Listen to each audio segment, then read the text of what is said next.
আসসালামু আলাইকুম ভাই, আমার গাড়ির কাগজপাতি সবই ঠিক আছে। ড্রাইভিং লাইসেন্স গাড়ির কাগজপাতি সবই ঠিক আছে।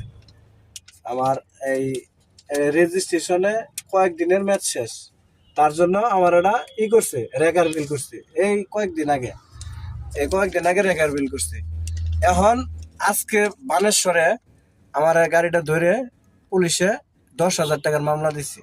আমি বলছি যে আমার কাগজটা আসছে, কিন্তু তারপরেও মানে নাই গা, তারপরেও মামলাটা দিয়ে দিছে। এরকম করে পুলিশের অত্যাচারে আমরা কিভাবে গাড়ি চালাবো? আমার তো নিরুপায়।